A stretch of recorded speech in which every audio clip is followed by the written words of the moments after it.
UP के वज़ीर आला योगी आदित्यनाथ कोरोना पॉजिटिव हो गए हैं। वज़ीर आला योगी ने ट्वीट करके इस बात की जानकारी दी है। वज़ीर आला योगी ने कल ही से खुद को आइसोलेट कर लिया है। सीएम योगी ने उनके राब्ते में आने वाले तमाम अफराद से कोरोना की जांच कराने की अपील की है।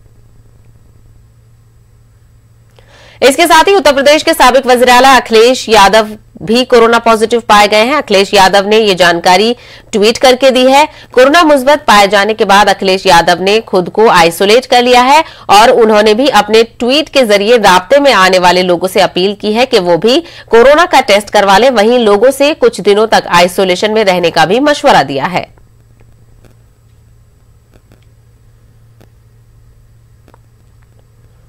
एक बार फिर कोरोना के मरीजों में रिकॉर्ड इजाफा दर्ज किया गया है। एदादोशुमार के मुताबिक मुल्क में कोरोना के रिकॉर्ड 1,84,372 नए मामलों की तस्दीक हुई है, जिससे तशवीश में इजाफा हो गया है। गुज़िश्ता 24 घंटों में कोरोना से 1,027 लोगों की मौत हुई है। मुल्क में कोरोना के एक्टिव मामलों की तादाद 13 लाख के पार पहुंच गई है। एदादोशुमार के मुताबिक गुज़िश्ता 24 घंटों में 82,339 अफराद सेहतियाब भी हुए हैं। गुज़िश्ता कुछ दिनों से लगातार कोरोना के मामले बढ़ने की वजह से मरीजों के ठीक होने की शरह में गिरावट दर्ज की जा रही है।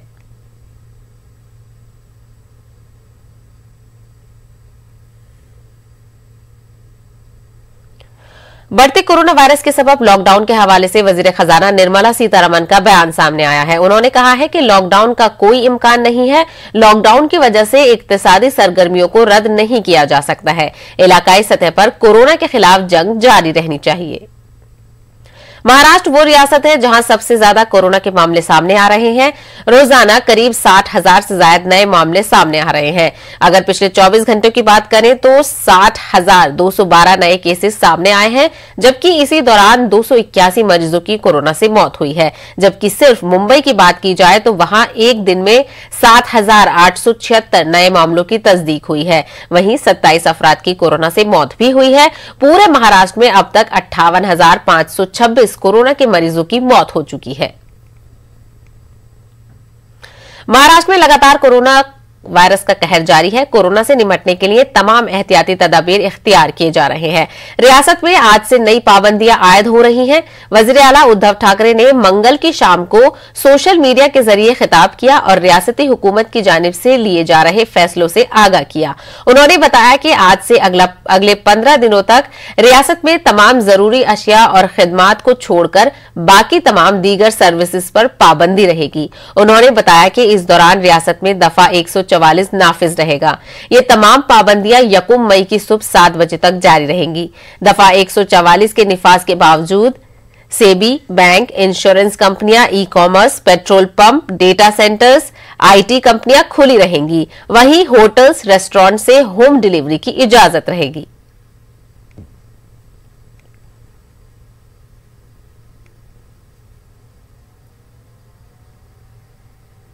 इसके अलावा महाराष्ट्र में कोरोना के बढ़ते केसेस के हवाले से आज शाम 5 बजे सीएम उद्धव ठाकरे ने मीटिंग बुलाई है। मीटिंग में डिपार्टमेंटल कमिश्नर और डिस्ट्रिक्ट मजिस्ट्रेट के साथ तबादले ख्याल होगा। वीडियो कॉन्फ्रेंसिंग के जरिए ये मीटिंग होगी।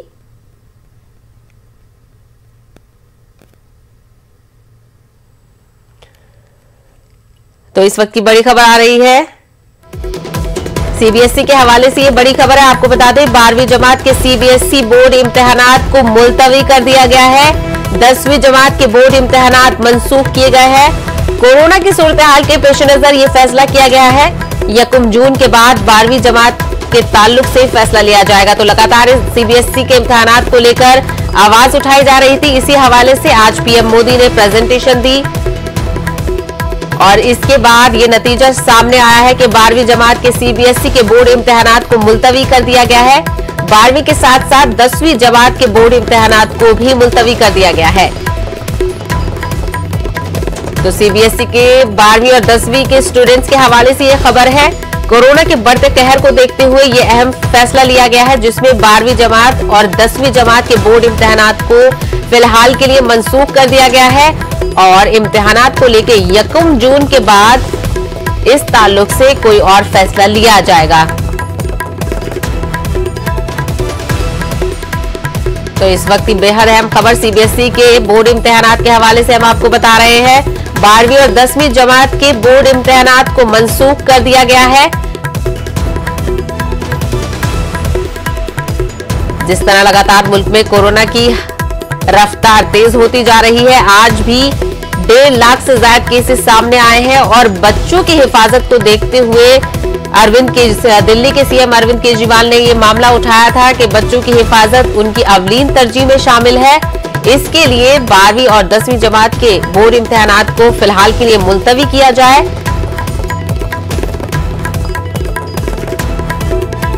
और इसके अलावा 12वीं जमात के इम्तिहानात कब होंगे ये तय होने से पहले 15 दिन पहले मुताला किया जाएगा।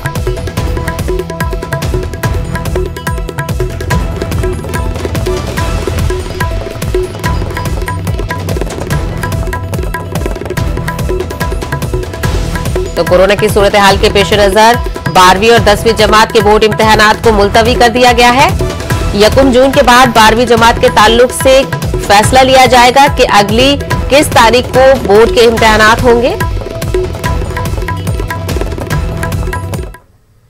आगे बढ़ेंगे। महाराष्ट्र हुकूमत की जारी करदा रमजान गाइडलाइन से उलमाए कराम मुतमईन नहीं नजर आ रहे हैं। उलमाए कराम और अकाबरीन ने रमजानुल मुबारक में हुकूमत से कर्फ्यू में रियायत की मांग की थी, लेकिन रियायत तो दरकिनार मजीद सख्ती हिस्से में आई है। उलमाओं का कहना है कि सिर्फ मजहबी मुकामात पर ही सारी बंदिशें क्यों, जबकि जिंदगी की दूसरी सरगर्मियां अपने तरीके से अंजाम पाई जा रही हैं। हमारे नुमाइंदे अजहरुद्दीन ने अमारत शरिया मराठावाड़ के नायब अमीर मौलाना अब्दुल रशीद मदनी से खास बातचीत की। महाराष्ट्र गवर्नमेंट की वजारत दाखिला ने रमज़ान गाइडलाइंस जारी की है। इन गाइडलाइंस के तहत अब इबादत गाहों में इबादत पर एक सवालिया निशान लग गया है। हमारे साथ अमारत शरिया मराठवाड़ा के नायब अमीर मौलाना अब्दुल रशीद मदनी साहब है। उनसे जानने की कोशिश करते हैं किस तरह से इन हालात का मुकाबला होगा।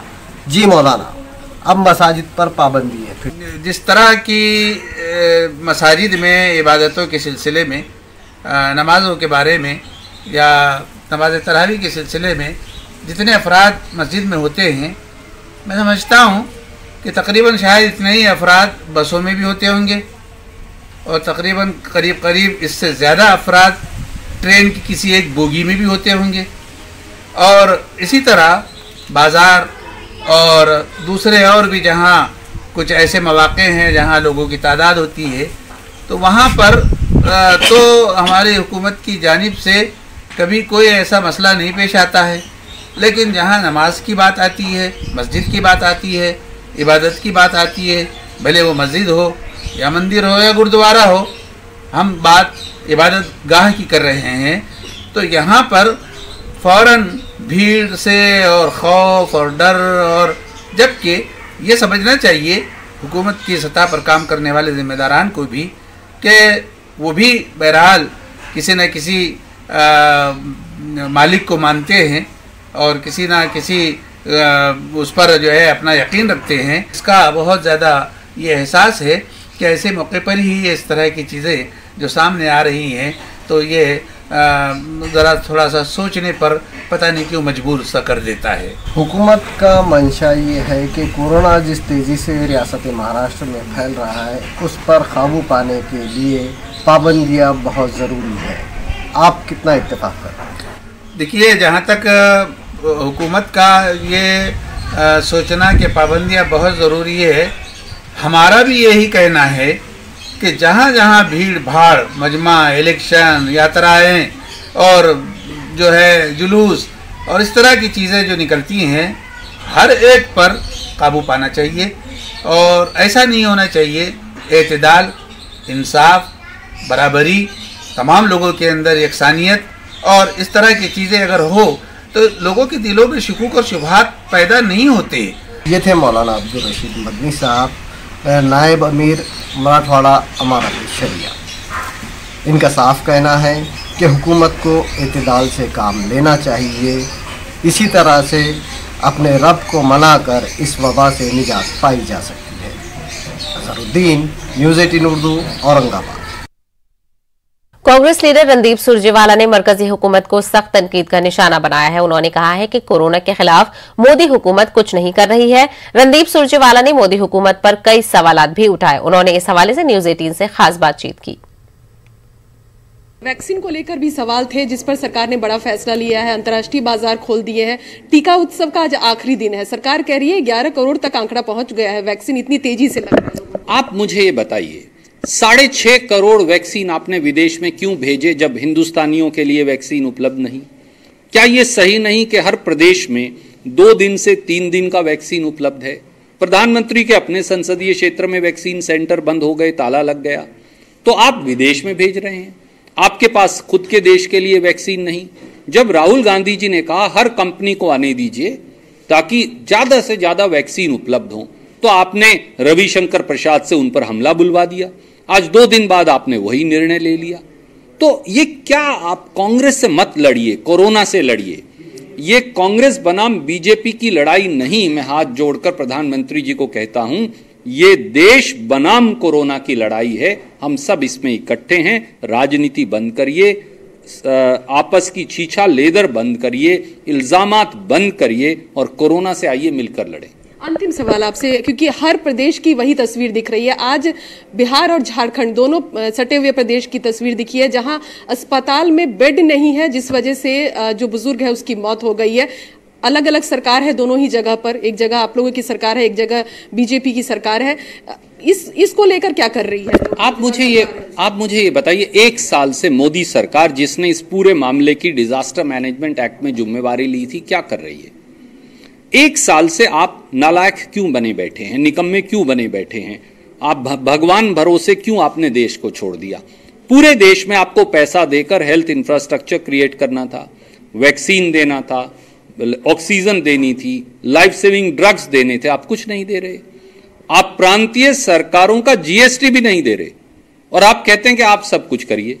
तो केंद्र सरकार क्या करेगी? सारा पैसा उनके पास है, सारा पैसा उन्होंने इकट्ठा किया, पीएम केयर फंड उन्होंने इकट्ठा किया, कोरोना टैक्स उन्होंने लगाया और प्रांतीय सरकारों को मदद नहीं दे रहे और इल्जाम प्रांतीय सरकारों पर क्यों? लॉकडाउन देखिए, ये निर्णय प्रांतीय और केंद्र सरकार को करना है, पर जैसे जैसे लॉकडाउन लगेंगे, रिस्ट्रिक्शंस लगेंगी, कर्फ्यूज लगेंगे, इसकी सबसे पहला आक्रमण गरीब पर होगा। वो गरीब मजदूर वापस कैसे जाएगा? मध्य प्रदेश का हो, बिहार झारखंड का हो, उत्तर प्रदेश का हो, हरियाणा पंजाब का हो, कहीं का भी, छत्तीसगढ़ का हो, आज वो बसों में ठूस ठूस कर जा रहा है, ट्रेन में ठूस ठूस कर जा रहा है। सरकार का क्या इंतजाम है? कुछ नहीं। फिर ऐसे ही 6,000 रुपया उन्हें क्यों ट्रांसफर नहीं कर रहे? प्रधानमंत्री जी, वो सारा पैसा जो 21.5 लाख करोड़ पेट्रोल डीजल से आपने लूट लिया, उसका कहां लेकर जाएंगे, क्या करेंगे? इस बात का जवाब देश को देना पड़ेगा। कैमरा पर्सन सोनू के साथ रंजीता झा, न्यूज 18 नेटवर्क। दिल्ली के वजीर सेहत सत्येंद्र जैन ने आज प्रेस कॉन्फ्रेंस करते हुए यकीन दहानी कराई है कि दिल्ली में ऑक्सीजन और बेड की कमी नहीं होने दी जाएगी। सत्येंद्र जैन के मुताबिक 90% कोविड मरीज होम आइसोलेशन में सेहतयाब हो रहे हैं। वाज़ेह है कि गुज़िश्ता 24 घंटों में दिल्ली में 13,468 कोरोना के केसेस सामने आए हैं, जबकि 81 कोरोना मरीजों की मौत वाक़ई हुई है। देखिए, दिल्ली सरकार ने पिछले 1 हफ्ता पहले आप देखेंगे ऐप में 6,000 बेड थे, अब 13,000 से भी ज्यादा बेड हैं। हम लगातार बहुत ही तेजी से बेड बढ़ा रहे हैं। परसों भी ऑर्डर दिए गए हैं, उनको इम्प्लीमेंट होते होते 3-4 दिन लगते हैं। अब लगातार बढ़ा रहे हैं बेड्स। दिल्ली के अंदर जितने बेड हैं, आप पूरे देश का अगर देख लें, किसी भी प्रदेश में जितने मैक्सिमम कोविड बेड है उससे दुगने से भी ज्यादा दिल्ली में होंगे। मैं आपको क्लियर कर देता हूँ। देखो, कोरोना के अंदर जो शुरू में, जब पिछले साल अप्रैल मई में था, उस समय लगता था कि ventilator is a primary health tool. ऐसा नहीं है। वेंटिलेटर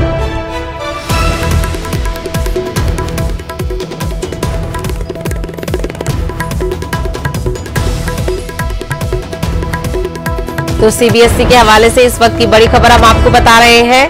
12वीं और 10वीं जमात के बोर्ड इम्तिहानात को मुलतवी किया गया है। कोरोना की सूरत हाल के पेश नजर ये फैसला किया गया है। 1 जून के बाद 12वीं जमात के ताल्लुक से कोई फैसला लिया जाएगा। 12वीं जमात के इम्तिहानात तय होने से पहले 15 दिन पहले मुताला किया जाएगा।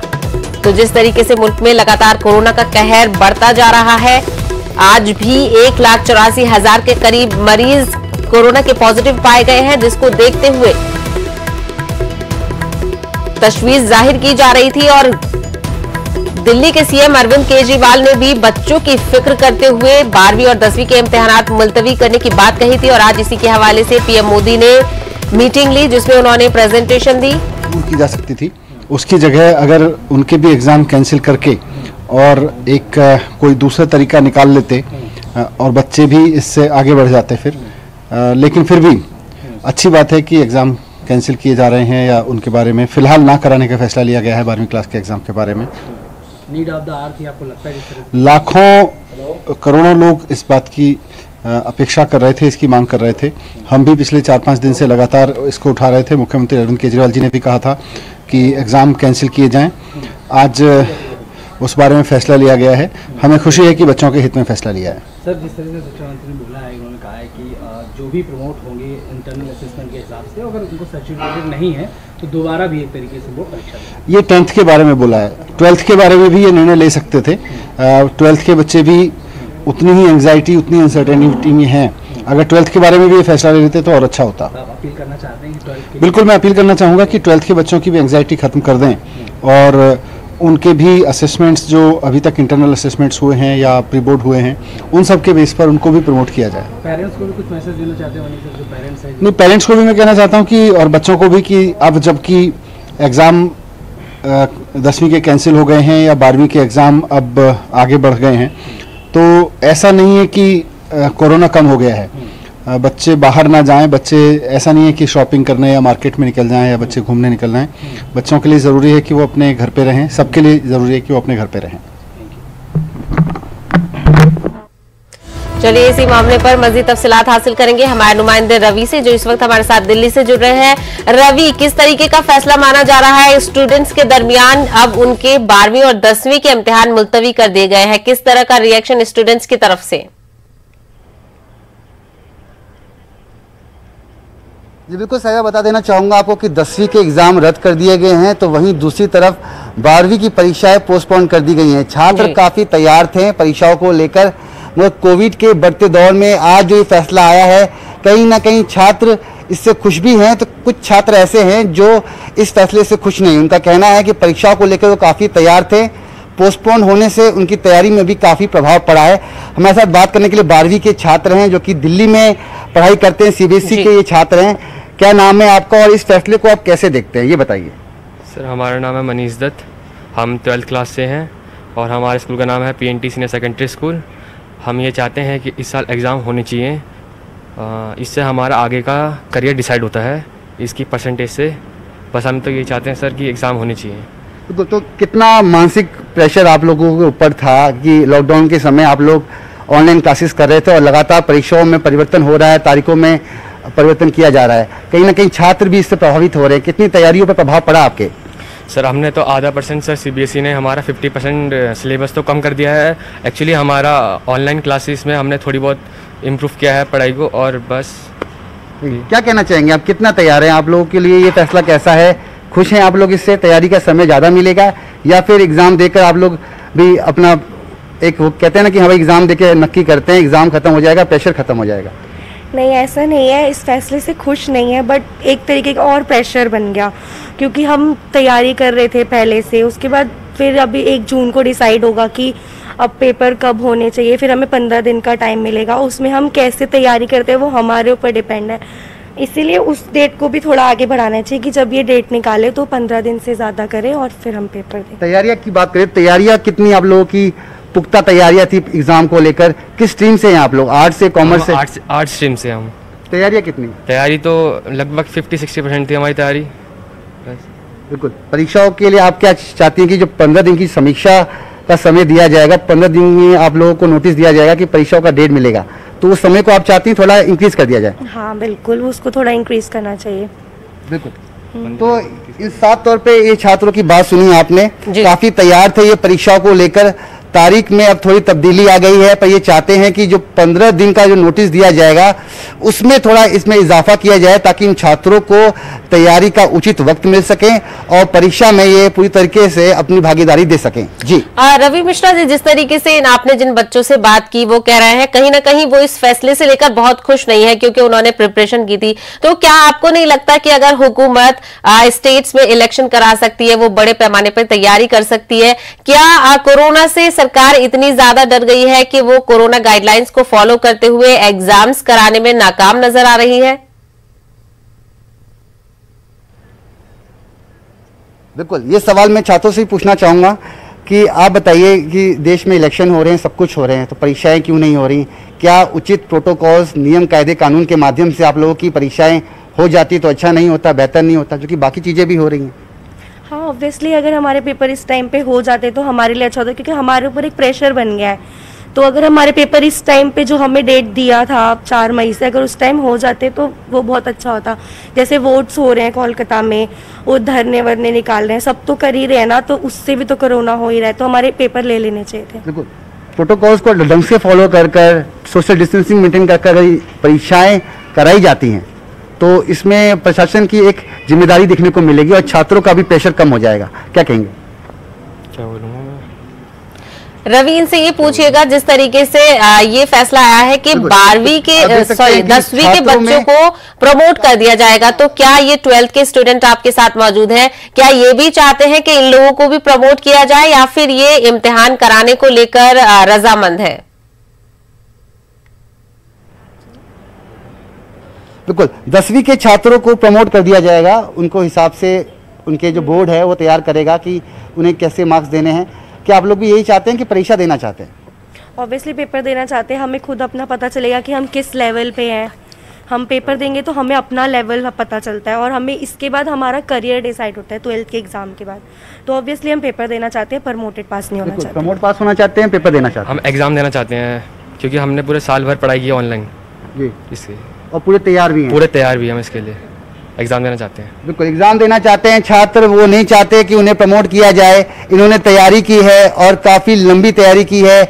जैसा कि 12वीं के बाद इनका करियर ग्राफ आगे बढ़ेगा, ये अपने अपने जिस क्षेत्र में जाना चाहते हैं उस क्षेत्र में आगे बढ़ सकते हैं। मगर परीक्षाएं टल रही हैं, इनके ऊपर भी मानसिक दबाव बढ़ रहा है, मगर ये चाहते हैं कि जल्द से जल्द परीक्षा हो जाएं और इनका जो प्रेशर है कम से कम हो सके। जी बिल्कुल। तो रवि मिश्रा, स्टूडेंट से बात करने के लिए शुक्रिया। हमारे नुमाइंदे रवि ने खुद 12वीं के छात्रों से बात की और एक तरफ हुकूमत बच्चों की फिक्र जाहिर कर रही है तो बच्चे इस बात को लेकर कहीं ना कहीं इत्मीनान जाहिर नहीं कर रहे हैं। आगे बढ़ेंगे। दिल्ली के लाल बहादुर शास्त्री अस्पताल में एक साथ कई मरीजों को मितली और पेट दर्द में शिकायत के बाद भर्ती किया गया। काफी तादाद में अस्पताल पहुंच रहे मरीजों का ताल्लुक दिल्ली के त्रिलोकपुरी इलाके से है। लोगों का कहना है कि सबकी हालत कुट्टू के आटे की पूरी खाने से खराब हुई थी। नवरात्रि के मौके पर व्रत के दौरान इन तमाम मरीजों को खाने के बाद पेट दर्द और मितली की शिकायत हुई। लोगों का इल्जाम है कि दुकानदारों ने खराब आटा फरोख्त किया था।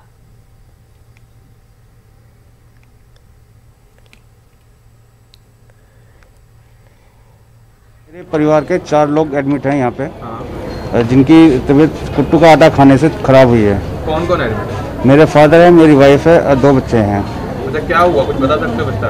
कुट्टू का आटा खाने से इनको उल्टी, दस्त और हाथ पैरों में कंपन स्टार्ट हो गया। और मेरे फादर की तो तबीयत बहुत ज़्यादा खराब है, वो अभी तक इमरजेंसी में है। मेरी पूरी फैमिली पेट के दर्द से परेशान है। रात में मैंने कुट्टू का आटा खाया, उसकी वजह से पूरी फैमिली है। मेरी खुद की मम्मी के 2 बोतल चढ़ रही है। मेरी मौसी का परिवार पूरा, छोटा बच्चा 10 साल का, उसे इमरजेंसी में लेके गया, उसके बोतल चढ़ रही थी, उसे दिखाया, उसको 3 बजे से मैं परेशान हूँ। मेरी छुट्टी होगी काम की, मैं कहाँ जाऊँ? लोग दुकानदार कर रहे अपनी, वो करते अपनी, कुछ भी करते थे, बेकार की चीज़ें बेचते हैं। तो ऐसे ही खाना खाने के बाद ना सुबह उठी तो 5 बजे एकदम चक्कर आने लग गए, घबराहट हो रही, बेचैनी, उठा नहीं जा रहा है बिल्कुल भी, चक्कर ही चक्कर आ रहे हैं जब से। क्या खाया था रात को? कुट्टे के आटे की रोटी खाई थी। रात को उन्होंने नवरात्रि का जो व्रत रखा था उसमें कुट्टू के आटे की पूड़ियाँ वगैरह जो बना के खिलाई थी बच्चों को, खुद भी खाई थी। तो उससे इनको वॉमिटिंग होने लगी, सर में दर्द और वीकनेस आने लगी। एकदम से टॉयलेट के लिए उठे तो चक्कर आ गए, वहीं गिर गए। तो उसके बाद इन्हीं को हॉस्पिटल लेके आए हम। तो कल तो कुट्टू का आटा लाए थे, उसकी पूड़ियाँ बनाई, वही खा के सो गए। उसके बाद से रात से 4 बजे से चक्कर आ रहे हैं।